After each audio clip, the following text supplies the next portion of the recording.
Bonjour, bienvenue dans cette troisième capsule Maris au sujet de vos pieds. Aujourd'hui, nous allons voir 4 façons passives de réactiver vos pieds, vos voûtes plantaires, de remuscler vos orteils. La première dont nous avons déjà parlé, c'est le fait de pouvoir marcher le plus souvent possible pieds nus, sur des sols texturés, des sols accidentés. Balade en forêt, marcher sur l'herbe, aller marcher sur les galets, aller marcher sur le sable vont permettre à vos pieds de récupérer leur neuromécanique et la proprioception, mais également un rééquilibrage énergétique entre les électrons de votre corps et les ions de la Terre. La deuxième solution est d'opter pour des chaussettes dites à orthèse. Ces chaussettes comportent des écarteurs d'orteils que vous allez insérer entre chacun de vos doigts de pied afin de pouvoir retrouver un écart naturel. De cette manière, ils vont retrouver une certaine flexibilité, une certaine mobilité et pourront commencer à se remuscler indépendamment les uns des autres. Vous pourrez les porter sans problème plusieurs heures par jour, mais commencez doucement. Elles sont également composées d'un bandeau de renfort qui se situe au niveau des métacarpes, de manière à pouvoir stimuler cet endroit des articulations.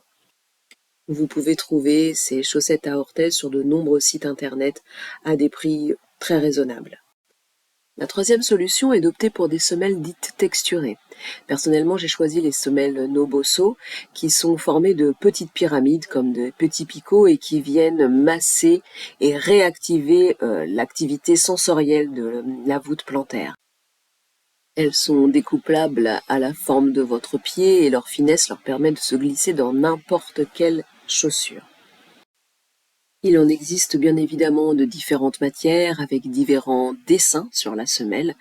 L'avantage de ces semelles Nobosso, c'est qu'elles peuvent se porter en tout temps, pieds nus, bien évidemment, c'est plus intéressant, mais surtout, elles ne posent pas de problème à la marche, à la différence de certaines semelles au format un peu plus grossier qui viennent plus heurter la voûte plantaire que la stimuler. La quatrième solution serait de passer aux chaussures dites minimalistes et barefoot. Cela représentant un investissement assez conséquent, il est recommandé de commencer par des chaussures de piscine, comme celles que vous voyez à l'écran. Elles sont tout aussi flexibles, tout aussi larges au niveau des doigts de pied et elles permettent un bon déroulé du pied. Elles permettent de bien ressentir la texture du sol et sont à un prix beaucoup plus abordable. Bien entendu, la qualité ne sera pas la même. Mais pour commencer, il est préférable d'investir dans un petit prix puisque la transition entre une chaussure conventionnelle et une chaussure minimaliste et barefoot doit se faire de manière très progressive. Puis au bout de quelques temps, cela peut se compter en années, la transition est assez lente, vous pourrez passer à des chaussures minimalistes et barefoot de marque Grandies ou Viva Barefoot, elles ne sont pas nombreuses sur le marché, et permettre enfin à vos pieds de pouvoir s'épanouir en toute liberté. Et bien voilà, j'espère que ces 3 capsules vous auront été utiles et vous auront appris à comprendre comment fonctionnent vos pieds et peut-être à les réactiver au mieux.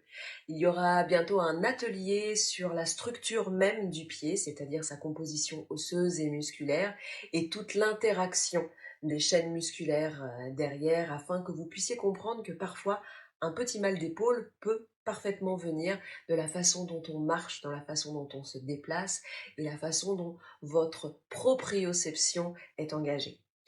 Je vous dis à très vite, portez-vous bien.